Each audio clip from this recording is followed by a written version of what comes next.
Assalamualaikum warahmatullahi wabarakatuh.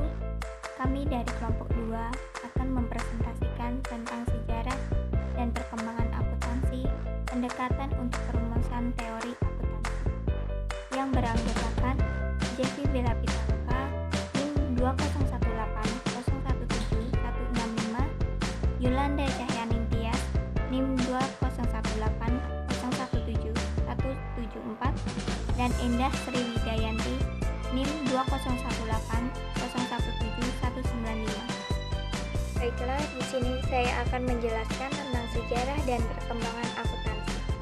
Sejarah awal akuntansi yaitu dimulai secara alamiah. Penemuan pertama akuntansi adalah orang-orang dari bangsa Arab dan bangsa Mesir.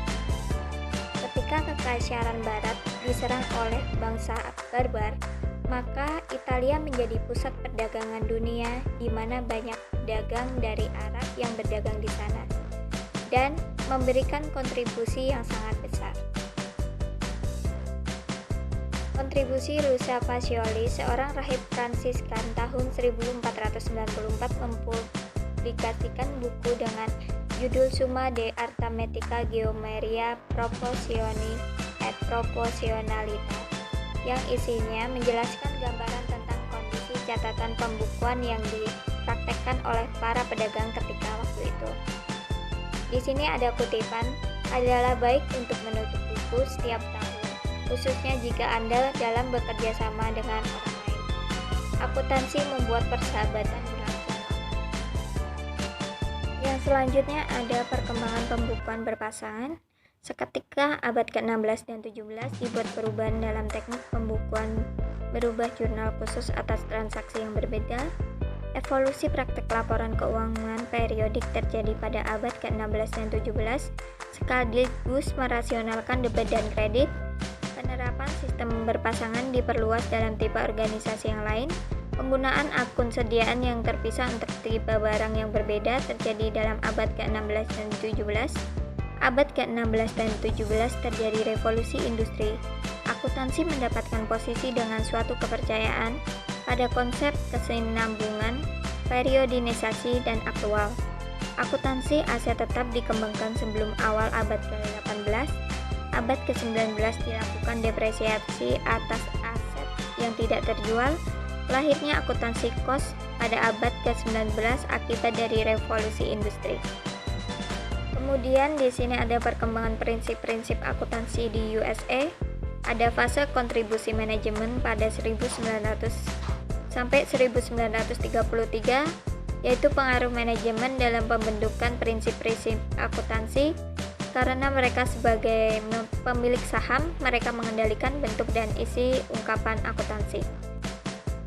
Yang selanjutnya ada fase kontribusi institusi pada 1933 sampai 1951, tanda dibentuknya Securities and Exchange Commission atau SEC dan Commit on Accounting Procedure. Tujuannya dibentuknya adalah membuat peraturan-peraturan yang baku dan diterima secara umum akibat dari terjadinya fase manajemen. Saya Yolanda Cahyaning Tias, NIM 2018-017174, akan melanjutkan presentasi dari saudara Jeffy Bella. Selanjutnya yaitu fase kontribusi profesional yang dimulai dari tahun 1959 sampai 1973. Ketidakpuasan terhadap CIP dan membentuk The Accounting Principles Board atau APB dan The Accounting Research Division atau ARD untuk memajukan pernyataan tertulis tentang prinsip-prinsip akuntansi berterima umum. Selanjutnya, fase politisasi yang dimulai dari tahun 1973 sampai sekarang. Keterbatasan asosiasi profesional dan manajemen dalam merumuskan teori akuntansi mendorong diadopsinya pendekatan yang lebih deduktif dan politisasi proses penerapan standar. Pada fase ini, selain dari profesional dan manajemen terlibat, pemerintah juga melakukan tekanan dalam penyusunan standar akuntansi. Selanjutnya, akuntansi dan kapitalisme. Oleh beberapa ahli ekonomi mengatakan bahwa sistem pembukuan berpasangan merupakan suatu yang vital bagi perkembangan dan evolusi kapitalisme. 4 alasan mengapa akuntansi begitu penting bagi kapitalisme. Yang pertama, pembukuan berpasangan menyumbangkan sikap baru dalam kehidupan ekonomi. Yang kedua, spirit akuisisi dibantu dan didorong oleh perbaikan kalkulasi ekonomi. Yang ketiga, rasionalisme ditingkatkan oleh organisasi yang sistematik. Yang keempat, sistem pembukuan berpasangan memisahkan kepemilikan dan manajemen sehingga menumbuh kembangkan perusahaan patungan yang besar. Selanjutnya, pendekatan untuk perumusan teori akuntansi. Klasifikasi perumusan teori akuntansi dibagi menjadi 3. Yang pertama, metode penalaran yang digunakan. Yang kedua, sistem bahasa. Yang ketiga, tujuan perumusan. Klasifikasi berdasarkan metode penalaran ini juga dibagi menjadi 6. Yang pertama, deduktif. Yang kedua, induktif. Yang ketiga, etikal.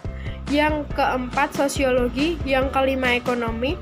Yang keenam, eklektik. Yang pertama yaitu pendekatan deduktif.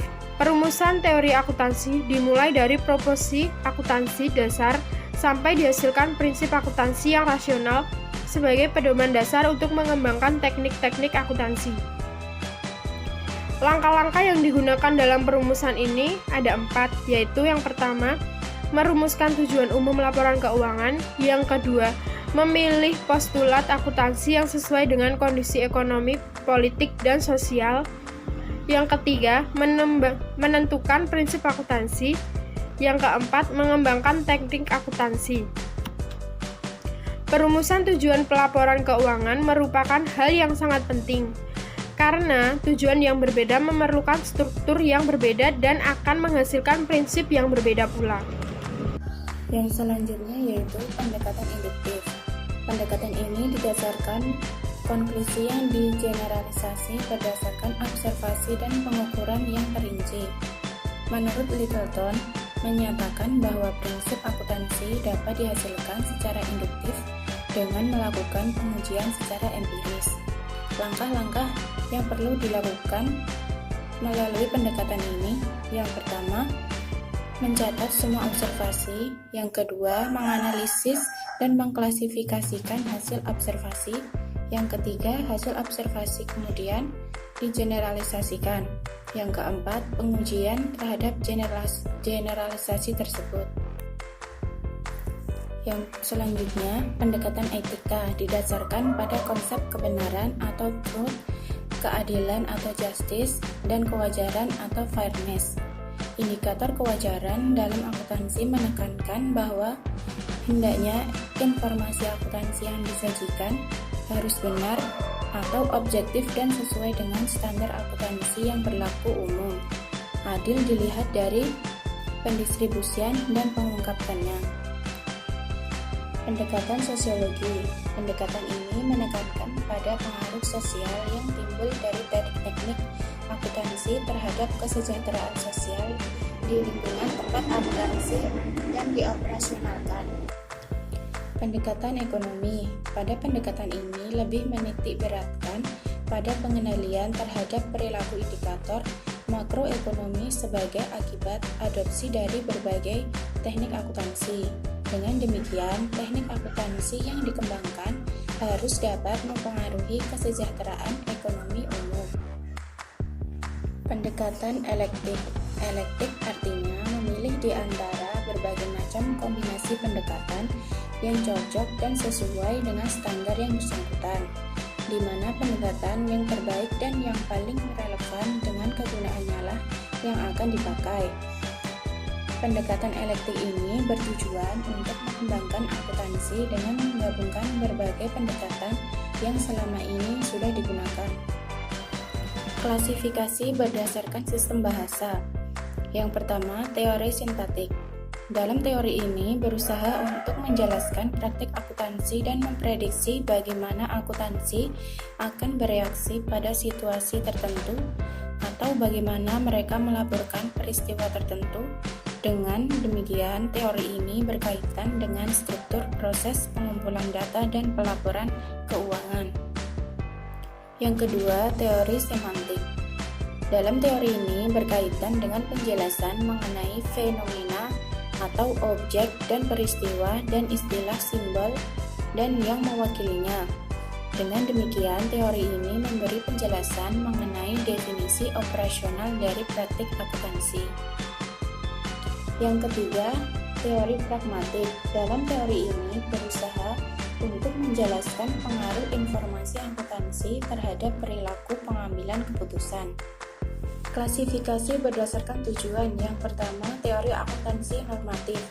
Dalam teori ini menjelaskan bagaimana seharusnya akuntansi dipraktikkan. Teori ini bukan dihasilkan dari penelitian secara empiris, tetapi dihasilkan dari kegiatan semi-research.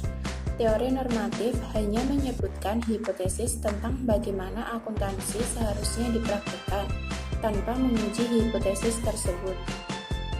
Yang kedua, teori akuntansi positif adalah teori akuntansi yang berupaya menjelaskan suatu proses dengan menggunakan kemampuan pemahaman serta pengetahuan akuntansi saat menentukan kebijakan akuntansi yang sesuai dalam menghadapi kondisi di masa yang akan datang.